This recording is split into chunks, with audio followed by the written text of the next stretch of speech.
Hello dear students. आज हम पढ़ेंगे मॉलिक्यूलर बेसिस ऑफ इनहेरिटेंस में experiment number second that confirmed DNA is genetic material. इससे पहले हम लोग ट्रांसफॉर्मेशन प्रिंसिपल पढ़ चुके हैं।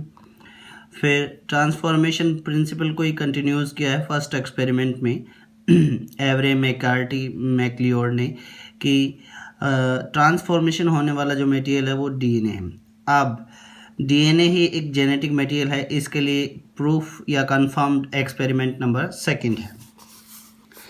Experiment number second that confirm the DNA is the genetic material. Hershey and Charles experiment to prove DNA as genetic material. ये Hershey and Charles का experiment था जिन्होंने प्रूव किया डीएनए एक जेनेटिक मटेरियल है। Hershey and Charles Chase in 1952 में experiment किया था इन्होंने। They use T2 phases the bacteriophages which infect bacteria। T2 phase का यूज़ किया जो क्या है कि इट मीन्स एक बैक्टीरियोफेज होता है जो बैक्टीरिया को इन्फेक्ट करता है। Second bacteria is E coli, Escherichia coli. इन्होंने भी दो ऑर्गेनिज्म बोल सकते हैं हम लोग, एक ई कोलाई और दूसरा बैक्टीरियोफेज। एक बैक्टीरिया और एक बैक्टीरिया को इन्फेक्ट करने वाला ऑर्गेनिज्म। T2 phases structure. सबसे पहले T2 फेजेस की स्ट्रक्चर पढ़ते हैं। Made up of two things, ये दो चीज़ों से बना होता है। First is a protein capsid and second DNA as the genetic material, दूसरा जेनेटिक मटेरियल। पहला एक कैप्सिड प्रोटीन कैप्सिड होता है, ठीक है, T2 फेज में, और दूसरा उसका genetic material. Protein capsid it is normally a polygonal sheath, ये एक पॉलीगोनल कवरिंग होती है। And there is a middle piece, वहाँ एक मिडल पीस भी होता है एंड ए एंड पीस। इसके तीन पार्ट होते हैं, एक पॉलीगोनल सीट है, ठीक है, प्रोटीन कैप्सिड की मिडल पीस होता है और एक एंड पार्ट होता है। और इस एंड पार्ट से ही एक स्ट्रक्चर और अटैच होती है जिसको हम लोग क्या बोल सकते हैं, टेल रीजन बोल सकते हैं। And in the end piece a perforation at middle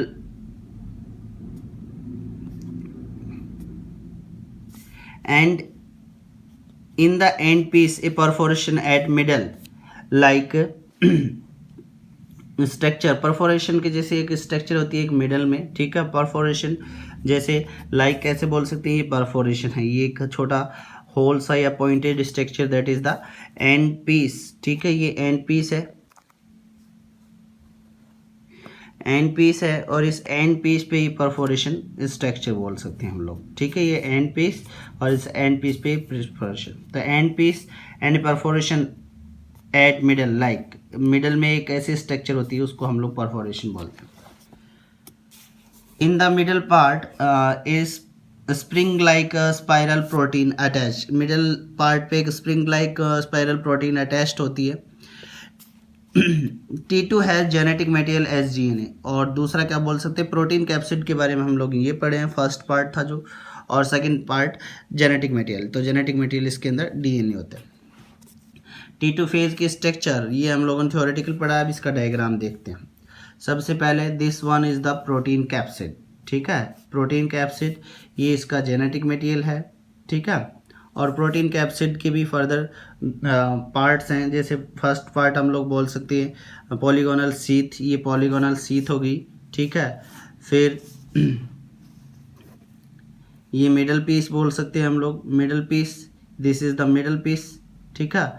और ये मिडल पीस पे ये परफोरेशन है, ठीक है, ये स्पाइरल प्रोटीन है। This is the end plate, ये एंड प्लेट है, और ये एंड प्लेट पर टेल पीसेज या एंड पीसेज या टेल फाइबर्स बोल सकते हैं, ठीक है।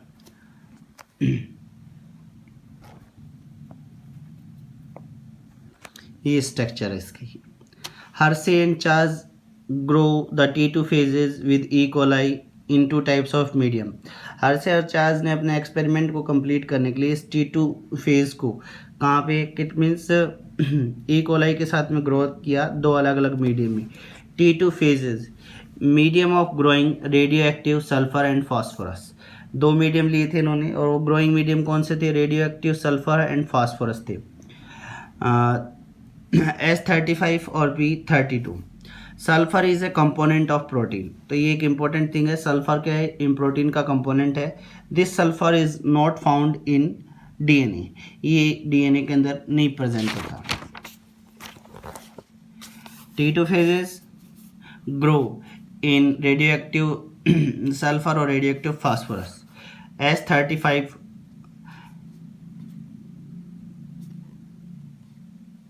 तो सल्फर के अंदर क्या होता है, cytosine and methionine amino acid of protein. तो क्या है कि sulphur proteins of amino acids, cysteine and methionine amino acid of proteins. ठीक है, प्रोटीन अमीनो एसिड्स हैं जो सल्फर के अंदर प्रेजेंट होते हैं। And DNA with phosphorus, DNA with radio active phosphorus P32। तो इन्होंने एक तो एस रेडियो एक्टिव के अंदर, सल्फर रेडियो एक्टिव के अंदर ग्रो किया है और एक फास्फोरस के अंदर, बट सल्फर के अंदर सिस्टीन और मिथ्योनिन अमीनो एसिड प्रेजेंट होते हैं। ठीक है, T2 फेज, सबसे पहले बात करते हैं T2 फेज में। जैसे T2 सल्फर एक प्रोटीन कंपोनेंट है और ये एक डीएनए का कंपोनेंट है। ठीक है, जो डीएनए के अंदर प्रेजेंट होते हैं, ये डीएनए में प्रेजेंट नहीं होते। पहले इसके अंदर ग्रो करवाया इन्होंने, तो ये अपना बेसिक स्टेप है जिसके अंदर ग्रो करवा रहे हैं, मीडियम है। ठीक है, तो जब इन्होंने ग्रो करवाया तो टेस्ट ट्यूब के अंदर देखा इन्होंने कि जो सुपरनेंट है वो कहाँ पे आ रहे हैं, अपर साइड में आ रहे हैं। ठीक है, और लाइटर कैप्सिड होता है, और क्या है, इन टेस्ट ट्यूब के अंदर लाइटर पार्ट जो होता है वो सुपरनेंट का होता है, कैप्सिड है ये, और जो लोअर पार्ट है वो बैक्टीरिया होता है, क्योंकि ये हैवियर होता है, बॉटम में होते हैं। पैलेट रीजन में तो बैक्टीरिया हो जाएगा, और लाइटर रीजन में क्या होते हैं, सुपरनेंट होते हैं। ये कैप्सिड है और ये टेस्ट ट्यूब के अंदर। First condition, first and second, ये दो अलग अलग पार्ट्स में बताए गए हैं। ठीक है, तो बैक्टीरियल रीजन क्या है, बॉटम में, और सुपरनेंट ऊपर वाले पार्ट के अंदर। Bacteria infecting E coli step first, यानी स्टेप फर्स्ट में बैक्टीरिया इन्फेक्ट करता है किसको, ई कोलाई को। तो बैक्टीरिया के इन्फेक्शन की 3 स्टेप्स होती हैं। एक है adsorption, attaches to E coli. जब ये बैक्टीरिया फेज के इन्फेक्शन की जो स्टेप्स हैं वो 3 पार्ट्स में कंप्लीट होती हैं, 3 या 4 स्टेप्स में। तो उसमें फर्स्ट है एड्जॉर्प्शन। एड्जॉर्प्शन से मतलब जब बैक्टीरिया फेज ई कोलाई से या बैक्टीरिया से अटैच होता है। दूसरा injection, introduction of DNA into the host. Bacteria के अंदर अपना डीएनए क्या करता है, इंट्रोड्यूस करता है। थर्ड रेप्लिकेशन, यानी कॉपी करता है। And last lysis of the host cell, host cell को तोड़ना। ये फर्स्ट और सेकंड 2 कंडीशन हैं जब ग्रो करते हैं सल्फर के अंदर और प्रोटीन फास्फोरस के अंदर। तो क्या बता रहा है कि इट मीन्स सुपरनेंट हैं जो वो अपर पार्ट में टेस्ट ट्यूब में मिलते हैं, और बैक्टीरिया जो कि हैवियर होते हैं वो बॉटम में मिलेंगे, क्योंकि सुपरनेंट क्या है, लाइटर है। ये टेस्ट ट्यूब के अंदर देख रहे हैं, तो ये कैप्सिड हो गया इनका। ठीक है, किसका, बैक्टीरियोफेज का। तो ये लाइटर है, ये सुपरनेंट है अपर पार्ट में, और लोअर पार्ट जिसको पैलेट बोलते हैं उसमें बैक्टीरिया हैवियर होने की वजह से। फर्स्ट एंड सेकंड का Hershey and Charles found that radioactive was seen in the supernatant part. Hershey और चार्ल्स ने देखा कि जो रेडियो एक्टिव पार्ट है, यानी जो सल्फर और फास्फोरस का रेडियो एक्टिव रीजन है वो कहाँ पे मिला, सुपरनेंट पे मिला, यानी अपर पार्ट में जो लाइटर रीजन है, यानी बैक्टीरियोफेज के अंदर मिला।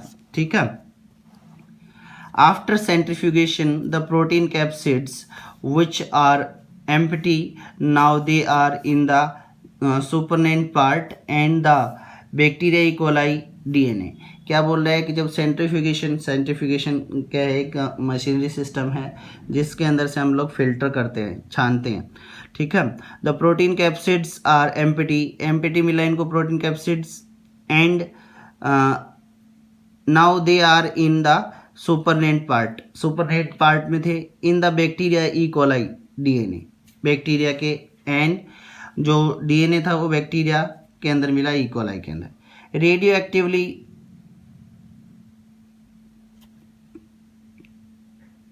Activity found in the सुपरनेंट।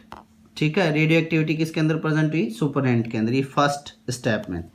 Second part में इन सेकेंड कंडीशन, ये फर्स्ट कंडीशन की बात करें, इस कंडीशन की बात है ये वाली, ठीक है। और the second condition is about this part. In the second condition radioactivity found in the pellet part. इन्होंने देखा कि जो सेकेंड पार्ट है उसमें रेडियो एक्टिविटी इस पैलेट रीजन में मिली है, यानी इस रीजन में मिली है। Because pellet region has the bacteria, और इस पैलेट रीजन में क्या है, अपने बैक्टीरिया है, ठीक है। This one is the bacteria. The bacteria and the process after injecting genetic material into the host, then the genetic material is replicated।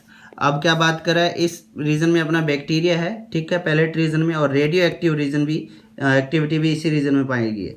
And the process after injecting genetic material in the host, तो ये क्या है, bacterio phase जो है सुपरनेंट, ये जो अपनी genetic material को इस बैक्टीरिया के अंदर क्या करता है, इंजेस्ट करता है। तो सेकंड स्टेप प्रेजेंट हो जाएगी injection of introduction into the host DNA का material, and then start replication. तीसरी स्टेप स्टार्ट हो जाएगी रेप्लिकेशन।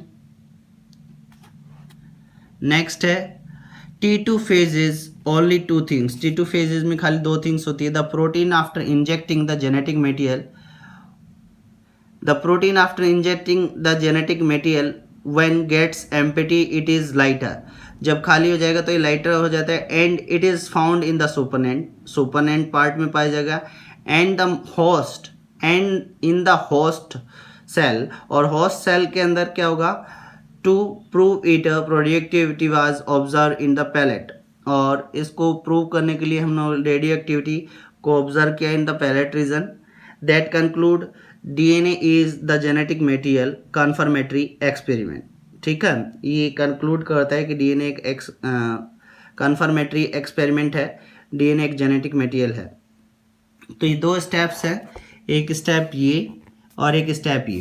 तो इन्होंने देखा ये एक अपर पार्ट जो लाइटर है उसको सुपरनेंट बोला है, और जो लोअर पार्ट है हेवियर है उसको क्या बोला है, पैलेट रीजन बोला है, ठीक है। हैवियर रीजन है उसको पैलेट रीजन बोला, और सुपरनेंट रीजन को लाइटर रीजन बोला। तो सुपरनेंट रीजन में तो इन्होंने देखा कि बैक्टीरिया फेज है, और हैवियर रीजन में इन्होंने देखा कि बैक्टीरिया है, ठीक है, इन टेस्ट ट्यूब। ये फर्स्ट कंडीशन की बात। सेकंड कंडीशन में इन्होंने सुपरनेंट भी देखा, but radioactivity found in the pellet region, और पैलेट रीजन में क्या है, बैक्टीरिया है, ठीक है, जो रेप्लिकेट करेगा इकोलाई के साथ में और ग्रोथ करेगा, और उसके बाद से ही रेडियो एक्टिविटी ऑब्जर्व हुई है पैलेट रीजन में। ये कन्फर्मेटरी एक्सपेरिमेंट था हर्शे एंड चास का। Thank you.